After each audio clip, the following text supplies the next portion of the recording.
You don't need a green roof to build a green building.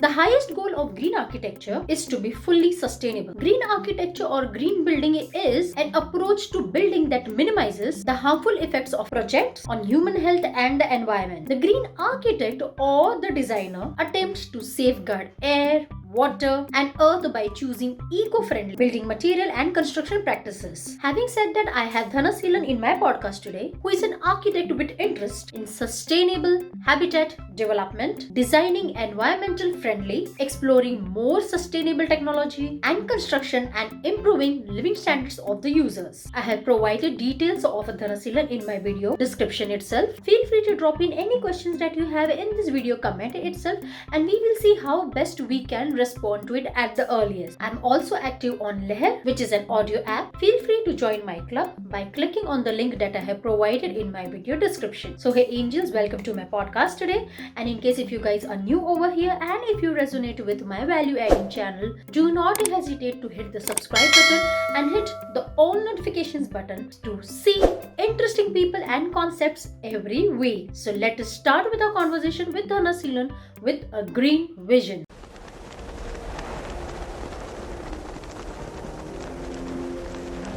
So hey Dhanaseelan, welcome to my Hi, audience. How are you? I'm really good. How are you?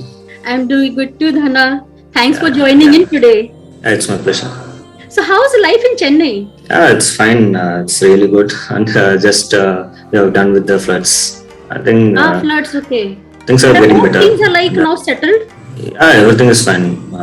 We didn't have any issues. But again, I think we'll be back soon. Let us think positive things coming soon. Yeah, sure. So Dhana, I have already shot a separate video wherein I have spoken about your credentials. I would also want Okay. you to speak about yourself, maybe say beginning from your childhood, about your family, about your background, about your journey, about your life, anything that will give a flavor of your life to my audience. Yeah, it's basically I'm from Chennai, so I am doing architecture. I did my architecture in Chennai. So basically, I'm a city person, pursuing architecture, and so right now I'm in a profession of environmental architecture to sustainable practices. So these things started from the school days. It's not like I have a like a what to say. Nothing didn't push me, but these are the things I saw it in a different way. Why people didn't go into environmental practices. So why people are not like we are getting studies in the school, but we are not practicing in the real life.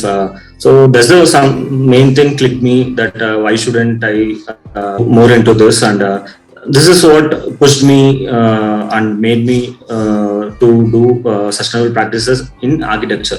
So basically, I was practicing a lot of sustainable things. Like I want to be eco-friendly in my my livelihood, the daily who I'm doing my like daily life. That's what I meant. The daily life, what I'm going. So even that make it more sensible. I want to, if I'm doing something, it should not be like fake or something. It should be sensible. It should be meaningful.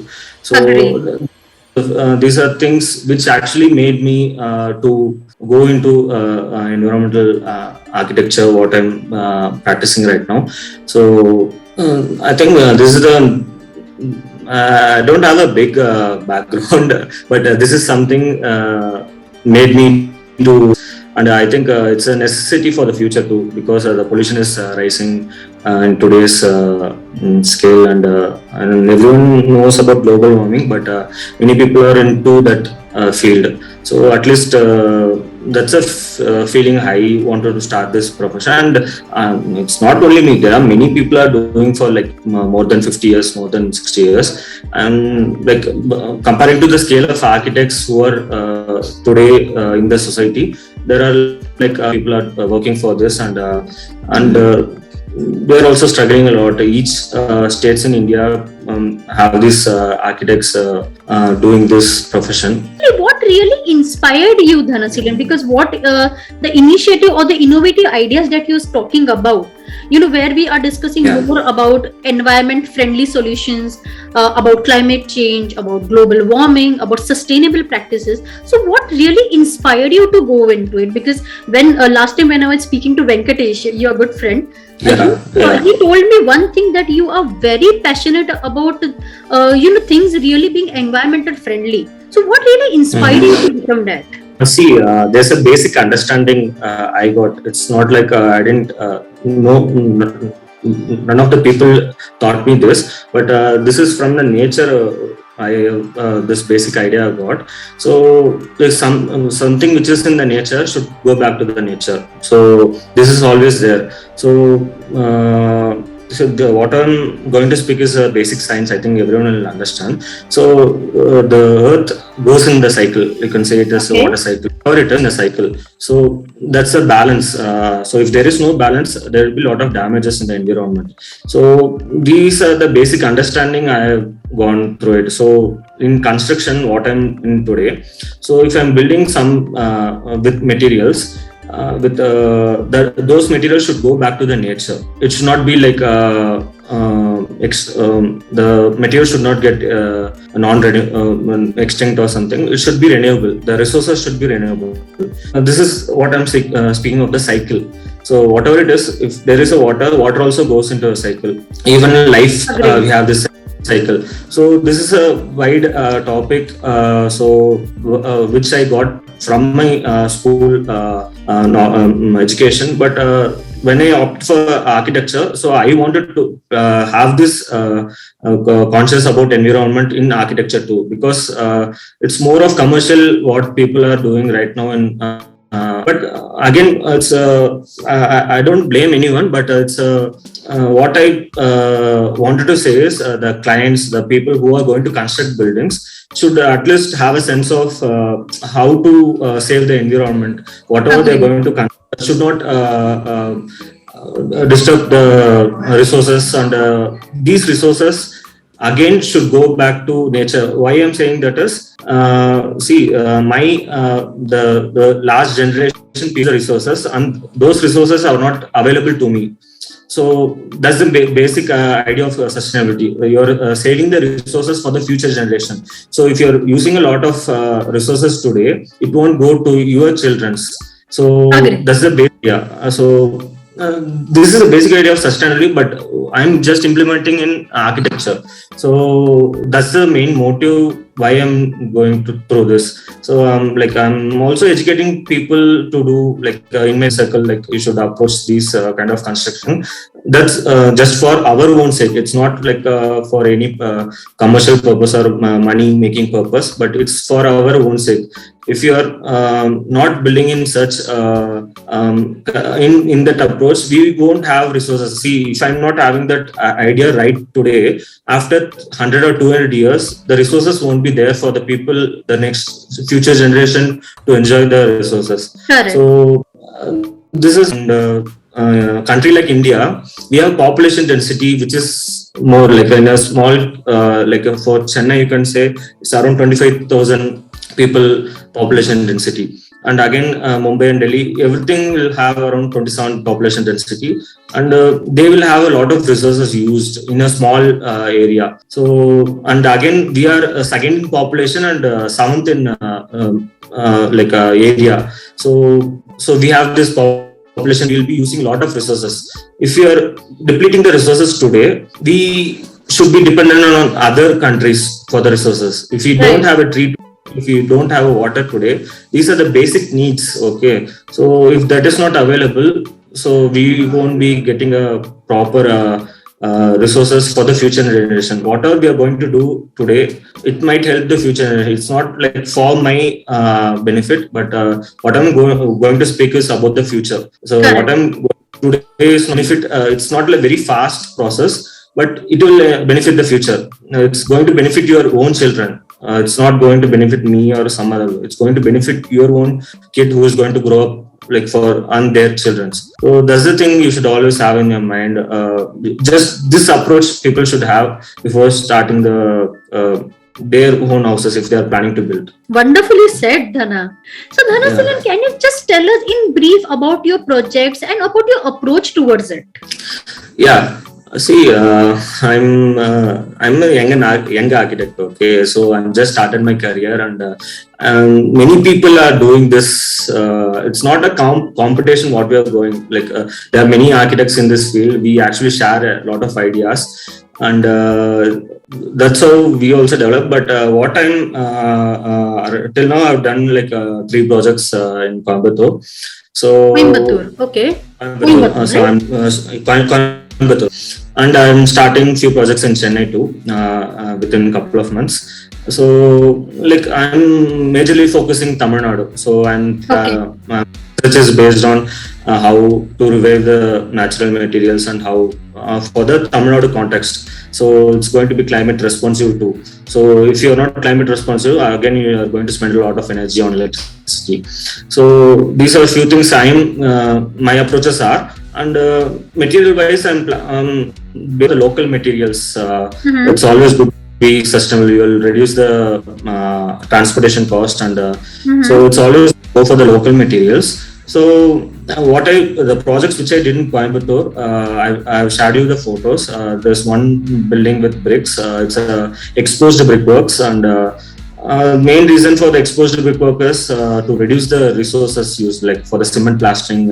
So if you're taking the cement plastering, cement is reduced, sand is reduced, water is also is reduced. So my idea is not like it's not a pure sustainable thing, but I'm planning to reduce the materials used in the buildings and give a good environment to the good livelihood to the my clients. So I follow few technologies which I learned in an organization where I was working earlier. Rat drop bonding. It's a technology used for bricks, and filler slab for and foundations. If stone is available, I'll go with the stone foundations rather going for a pillar framed structure. So most of the buildings which I do is load bearing structures, and I consult with the structural engineers, and I'll do Okay. the build. So these are the approaches. And one more project I've done. It's a training center in Coimbatore. Mm-hmm. It's with laterite stone, like Okay. laterite stone widely available in western parts of India, Okay. like from to Pune, I think till Pune, you have this western Ghats side. So you have this laterite stones available. So these are the local materials I opt. So these are the few projects I'm done. But my focus is more on mud also, mud and bamboo, and reusing woods, the Okay. old Mud woods. and bamboo. Yeah, bamboo, and Okay. reusing Okay. salvage doors for doors and windows, and even for flooring. And few Mm-hmm. cases I can go for slabs also, wooden slabs instead of concrete slabs. These are traditional methods we are doing like hundreds of years by our ancestors. So that's few technologies we can't do it today. I should accept Correct. that. We should accept that. But for today's thing, we have to how to say. I should plan with technologies which should adapt today's budget also. See, that's also something factor, and a lot of materials and time what we had in last generation. So we need a few times also to we have this main problem is the space management. Like we don't Uh-huh. have a lot very large areas. If you are in city, you won't have a big larger area to build a Right. house. You'll have small plots, and in the small plots you have to go for vertical development. So in that case, we have to adapt to today's conventional construction technologies. But what I'm planning to do is like I'm doing the fusion, like today's the conventional and traditional methods. I'm doing as a fusion, and I'm planning to incorporate the traditional ideas and futuristic ideas So this is what I'm working right now. So I think I'm also exploring a lot of few more things. Like I'm collaborating with many other architects who are doing young architects and senior architects. So maybe that will bring a good approach in architecture in future. Quite interesting, Dhanaseelan. So, Dhanaseelan, I just have one, question with regards to the structure of the buildings. Like, I had seen Yeah. the photographs that you have sent across to me. Okay, they are like Yeah, really yeah. beautiful, really awesome, and I should say, like, as you correctly mentioned, like somewhere we go back in time. It gives Yeah. that particular feeling. However, what I am like, wondering, like, in this age, in this era, actually, there are many people who also want to go for certain fancy designs or fancy things for which, Yeah. the traditional methods may or may not really work. So, do you get requests Yeah. from your clients for such a certain designs that are really fancy, but they are actually not complying with the green architecture per se as such? Yeah, actually, we can do. That's what I'm saying. That's what fusion. That's the place where the fusion acts. So Okay. you can traditional methods with sustainable materials. The sustainable is it's a concept. It's how you're going to save the environment. How you're Right. going to reduce areas. So if you have a fancy design, I can do it with reused wood, or if I'm going with interior works, I can try to save the energy used in the buildings. I can reduce the amount of material in the building, and I can give solutions in different manner. So possibilities are there, but again, this is a wider topic. What you asked, it's depends person to person, like single Correct. person to person. Correct. So I need a like plain white. They need a very grand and kingly, what to say, very prestige look. They Agree. can do that with the simple example. I can go with lime as a material for plastering, rather than going with the cement or going with paint, oil-based paint. We can go for water-based paints also. But again, it depends on person to person who asks for it, and the taste depends on the taste of the clients too. Agree. So, Dhanaseelan, I just have another question with regards to what you just now said. So, like now, Yeah. say for example, if there are buildings, okay, if there are plots, then we can understand it Yeah. is still possible. But the existing buildings, can they be converted into green buildings?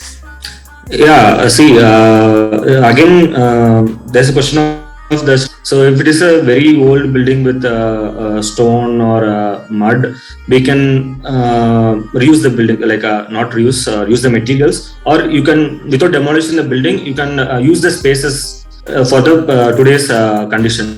It's called adaptive reuse. Adaptive reuse, adaptive reuse. So adaptive reuse is a sustainable way of reusing the buildings to the today's context, to my own requirements. My father has done a building with his requirements, but my requirement, he's he's worked as a farmer, but I'm working as a lawyer or something. My requirements are totally different, but with the same area and building, I can reuse the spaces. I can just convert the interiors, and I can make it look it as beautiful as new home. So again, I'll go to that option only if the structure is stable. So if structure is not stable, I'll go reusing the materials. So I can't go for a reuse, but I can reuse the materials. I can use the same materials and reuse, I can use the bricks, I can use the woods which I get from the house. If it is a traditional house, I can reuse the tiles. So these things, at least I can do like 50 to 60% reusing if the structure is not good. But if the structure is really good, I can go for reusing the space by changing the requirements of changing the spaces for your requirements. Well said. So, Dhanaseelan, are green buildings costly? It depends on the context. There are two ends of clients. People they have like 5 lakhs house. They come through the LNG or EWS category. So those people can't afford a lot of money, but you can give a better building to them. It's affordable housing. You can provide the technologies what we propose. but you won't have a lot of aesthetics and designs. Like it will be more simpler building and it will be more functional. But if you're going for a aesthetics, you want a like a lot of grand looks, and you want a lot of craftsmanship, artisans working on the site. So that will cost you in the labor, not in the material, but it will cost you in the labor. Agree.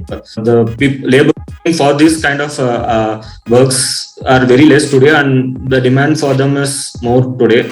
So it takes time also. It's say if you're going to do a detailed carvings in the wood, it doesn't get over in a day. It at least takes a week or more.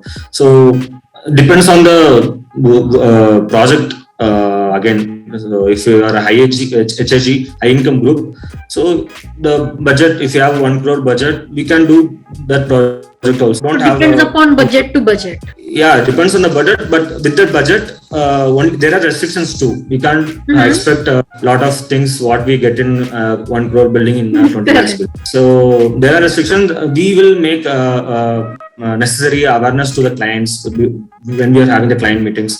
We say these are things possible, because this is a dream house for many.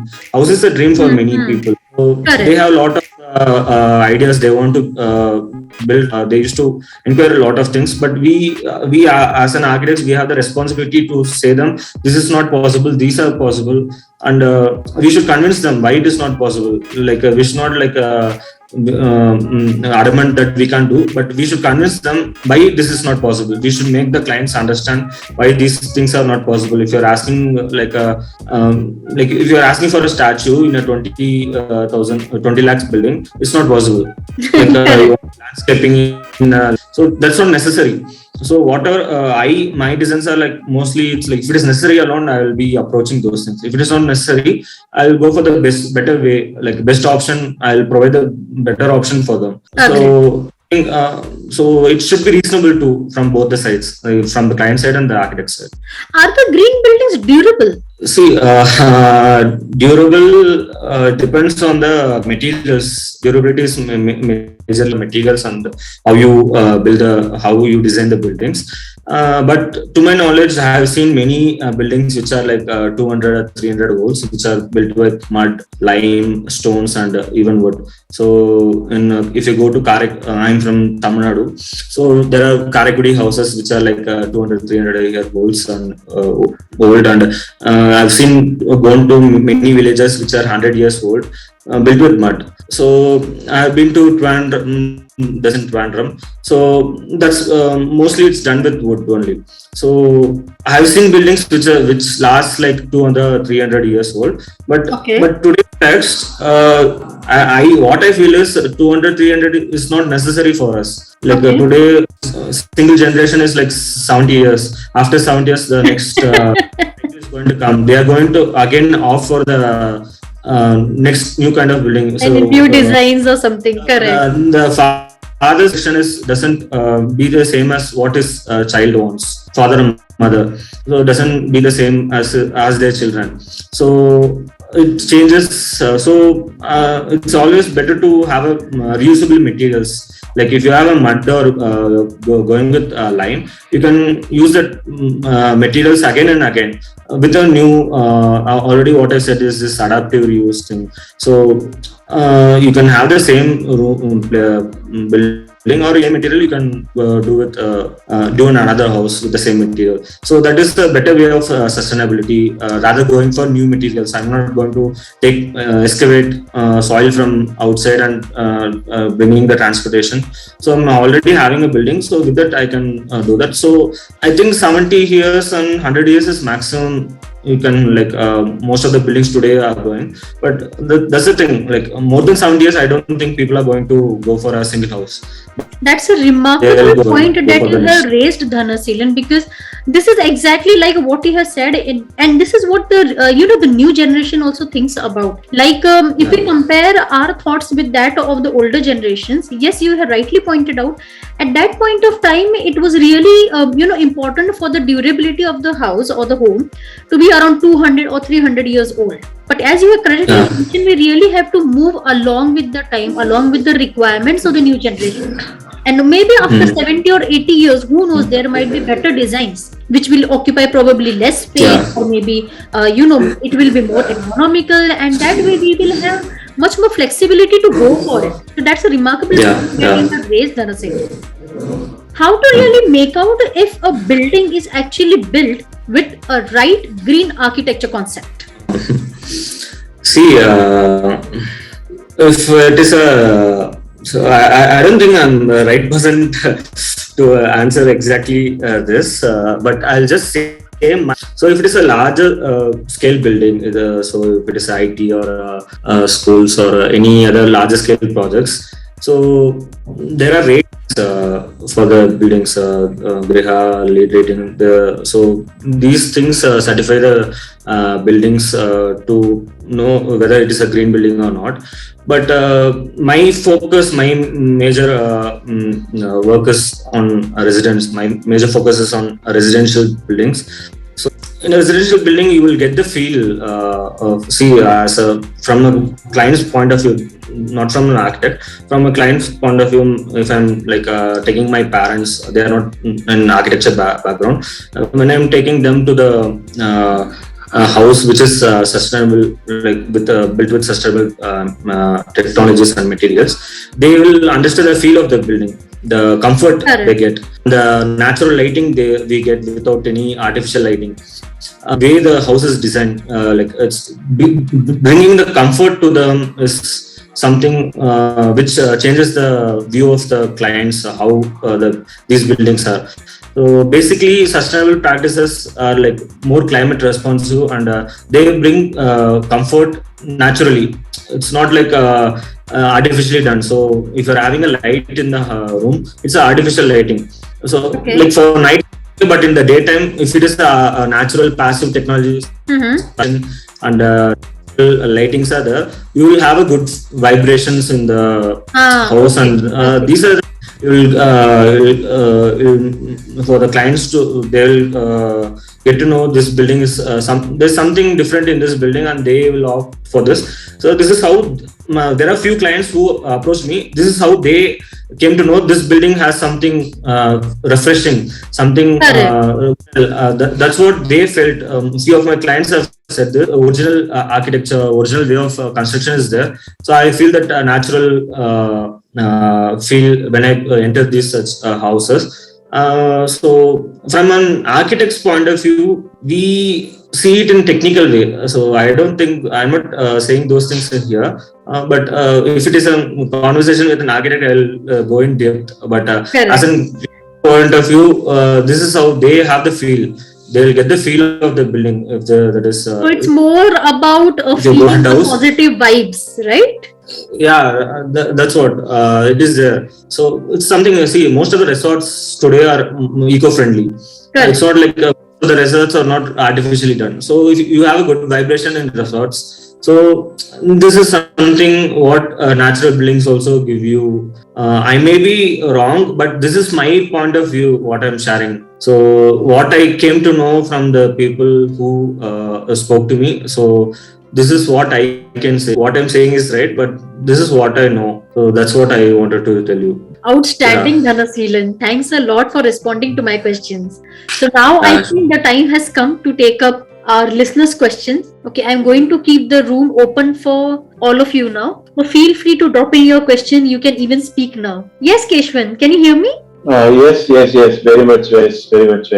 Hey, hi, Keshwan. How are you? Thanks for joining in.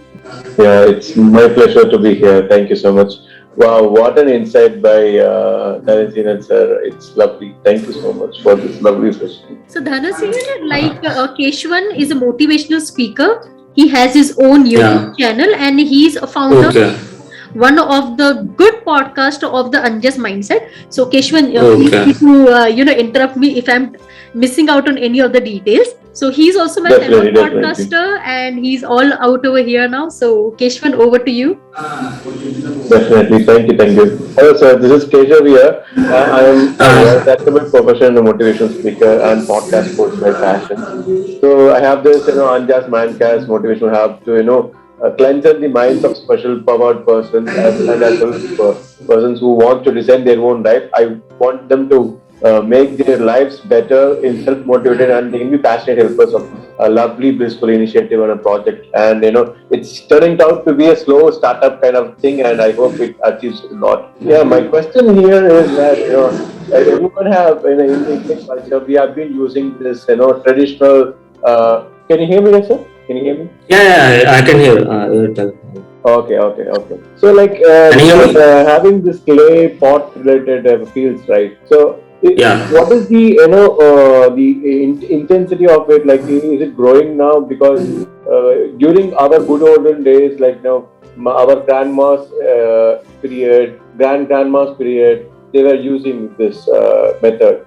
They were healthy, and our parents were also healthy. But we on the younger generation, we are failing because of the junk foods and other things. Like, how do you perceive, and what is your thoughts on this? So Dhanaseelan, probably what I have with regards to Keshwan actually has a very valid point with regards to using traditional clay and pot things. So these like the materials which we used to used in our previous generations has used. So they actually had kind of a medicinal benefits. So Keshwan, feel free to. That's the question. Yeah. So that exactly is this question. Like for any architectural work that you do, Dhanaseelan. So do you also try to use these particular materials into it, which are eco-friendly? So do you also go into it? Hi Keshav, it's good to hear from you. So I got your question. So that's what I answered this. Thing is, using these traditional methods, you have this comfort, and if you're not healthy enough, you'll feel the discomfort in the house. I'm in a city, it's a metropolitan city in Chennai. So the present house where I'm living, we have only single window, and I've seen places there's no even windows at all. So if there is no window, you won't even have a fresh air to circulate inside the building. So indirectly, it affects. That's what I was speaking about, the natural ventilation and the natural lighting. So if you're getting a natural lighting and ventilation inside the building, you will if you are being climate responsive to the building, it naturally I can't say pinpoint these are things which are health gives you healthy lifestyle, but everything is interlinked. So all the methods which I'm which was traditionally followed are my focus is basically on these things, but it indirectly gives you a better healthy lifestyle also. So you are saying about the earthen pots and those things. Actually, these are the technologies which we were following for thousands of years maybe. So again, but why it is not practiced today is because of the demand and the market. So it's about the commercial business part. So these are the materials. If you're Chennai or Delhi, mud is not a very local available material. So if you want to get mud or any resources, you should go at least 150 or 200 kilometers far away. So again, we are going to buy these materials only in the market. So market provides you only materials what they give us. So these things you should actually be aware only. We can't tell people you should buy this or that. But if you are aware of this, you should approach. That's how you will get to know these lifestyle are practiced. So it's about tradition is something which are done thousands of years. It's a trial and error method. It's all the traditions is not correct. So whatever we are saying the traditional buildings today, it's it has gone through a lot of trial and errors. Each year, every building, there's a lot of mistakes I've done, and what we see is the buildings good for that climate. You can't have a glass building in Chennai with 40 degree Celsius. You should go for good breathable materials. But you can go for glass buildings in places like Manali or Shimla, wherever you like. So it is a climate responsive material. Things actually, so it depends on the context too. If you go, there's a place called Bhuj in Gujarat.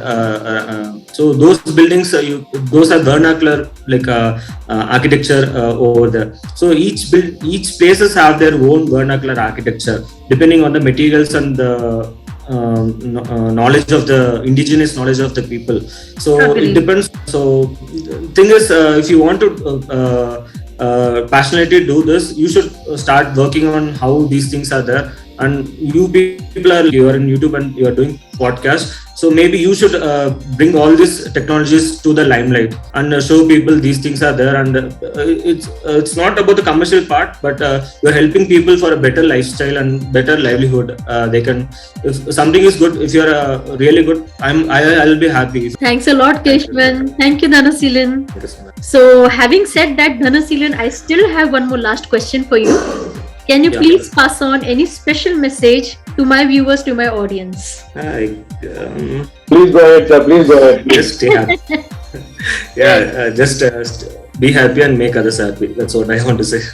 That's a short and sweet message.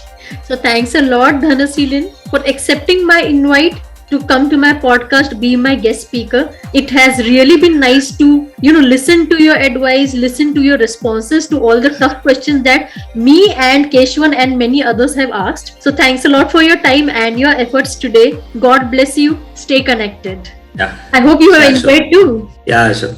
Thank you so much, Namita. It's a real pleasure to talk with you. So pleasure's all mine. Yeah. Okay, thanks a lot, Dhanaseelan. Thank you, Keshwan. Thank you, everyone on the line over here. So take care. Thank you, Dhanaseelan, sir. Thank you. Yeah, thank you, Keshav. It's really nice talking to you. Thank you, sir. We'll connect soon, sir. Yeah, sure. Thank you, Namita. Thank you. My pleasure. Have a nice day ahead, guys. I'm ending the room now.